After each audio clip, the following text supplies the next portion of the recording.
چې کله یمن کې کات راغی د یمن یو قبیله و بنو جرهم به ورته وي د معاش په تلاش کې د خپل وطن روان شول چرته خلک په یو ځای نه ټینګېدل خیمې به ورسره وي او صحابي چې کوم ځای به اوبه وي او شنه هلته به هغوی ژوند کوه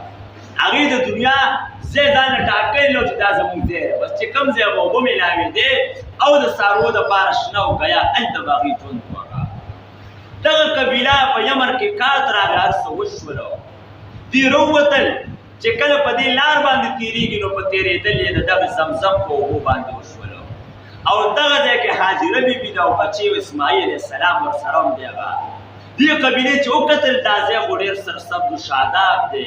ولې اوبه موجودې دي مشوره یې دا وکړه مخکې نو زه په دې ځای به دا قبیله پړاو واچي هغه بنو جرهم هلته پړاو واچو وخت تېرېده اسماعیل علیه السلام په دغې قبیلې بنو جرهم کې واده وکړه سرګنۍ یې شوله بیا وخت تېرېږي کله چې اسماعیل علیه السلام وفات شو د هغه زوی متولي شو بیا او سرداري ورته راغله بیا د بنو جرهم او د بنو اسماعیل جنګ جګړه راغلې خپل منځ کې منازعت مخاصمت یې راغی بنو جرهم غالب راغلل او بنو اسماعیل یې د مکې مکرمې نه وباسل لاړ غرو کې دېره شول او مشري او سرداري بنو جرهم ته حواله شول بنو جرهم په خلکو ډېر ظلم و ستم د مکې له خلکو راواغېست خلک ته هم ډېر تنګ شو د هغوی نه چې څومره ګیر چاپېره د مکې مکرمې اطرافو کې خلک اوسېدل هغوی هم تنګ شو ټولو خلکو بغاوت وکړو بنو اسماعیل سره خلک یو ځای شول او په دې حمله وکړه بنو جرهم یې د مکې مکرمې نه وباسل اوس چې کله دوی د مکې نه وباسي په کعبه کې دغه ټایم چې څومره سامان د کعبې دی هغه ټول یې راواغېست او په زمزم په کوهي کې وروغورځو او داسې اوار کړو چېرته چاته پته نه و چې دلته کوهي شته دی هغه وخت په ډېر تېر شوی و بنو اسماعیل چې کله واپس راغی سرداري دې ته راغله دې ته پته نه لګېده دلته کوهي و یا نه ځکه ډېره موده پکې تېره شوې وه او هغه نسلونه مشران تللي وو کشران راغلي وو هغه هغوی ووتل او زمزم کوهي څه موده بند و هغه بس هغوی اوار کړی و ځای کله چې عبدالمطلب صاحب ته سرداري میلاو شوه عبدالمطلب صاحب وی ما ته خوب کې وویلي شو زه په حکیم کې وده ومه خوب کې راته وویلي شو راته یې وې سړی رانه راکس او راته یې ووې احفر بره ای عبدالمطلب بره وکنه ما ورته یې وما بره څه شی دی سړی لاړ بله ورځ بیا چې کوم دی ودیم بیا خوب کې راته ویلي شي احفر المظنونه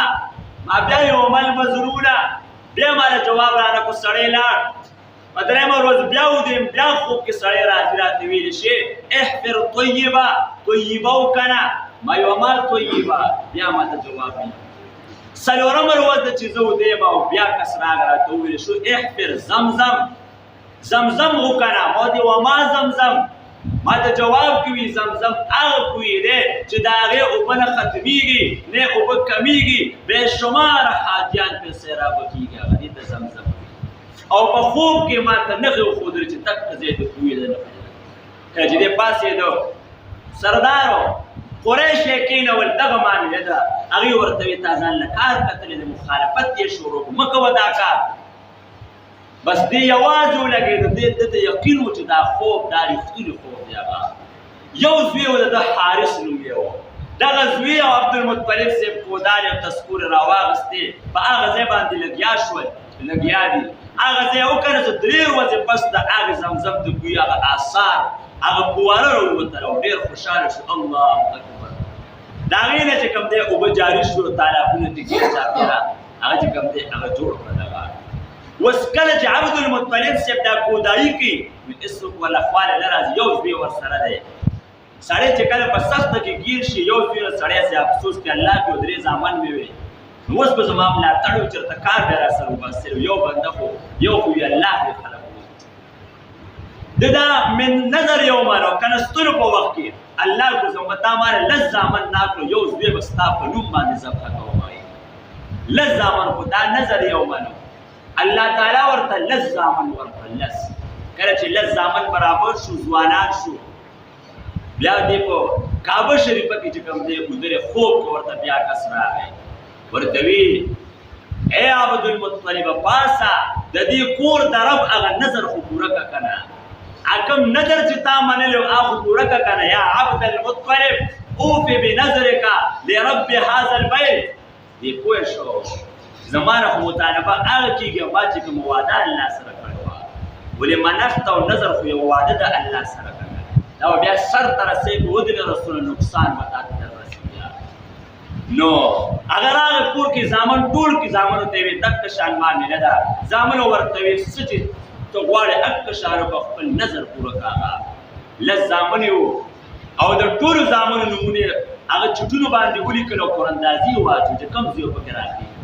چې قراندازي واچو لکه شریز وی دی لسم نمبر عبدالله سے د نبی علیہ السلام والد محترم دا هغه نوم پکې راووته هغې په کاغذ باندې لیکلی بس عبدالمطلب صاحب دغه زوی عبدالله روان کړو د لاس نه چاړی ورسره واغسته او قربانګاه ته یې بوځي د الله په نوم باندې قربان کړه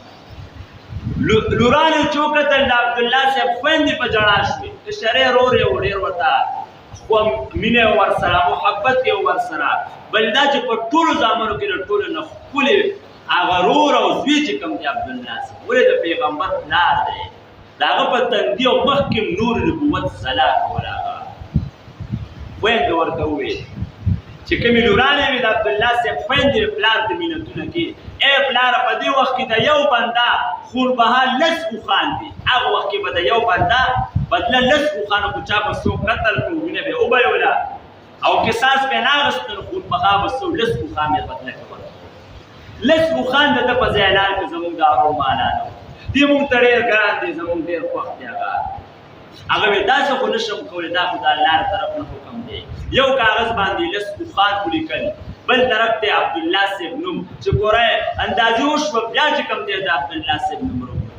لس اوښان یې ورسره نورو لیکل شل شو بیا د عبدالله صاحب حتی تر دې چې اوښان سل شو د عبدالله صاحب نوم یې واچو نو سل اوښان راووتل د عبدالله صاحب نوم راووتل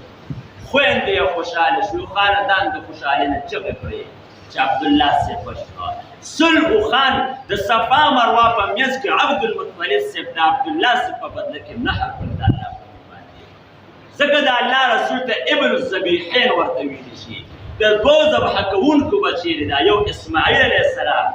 او بل یې پلار عبدالله صاحب نو ابن عباس یې فرمایي مخکې یو خونبها دیت سو لس اوښانو عبدالمطلب صاحب چې کله سل اوښان کو د هغې نه پس خون بهادیت چې کوم دی سل اوښان مقرر شو بیا رسول الله مبارک هم په هغې باندې اکتفا وکړه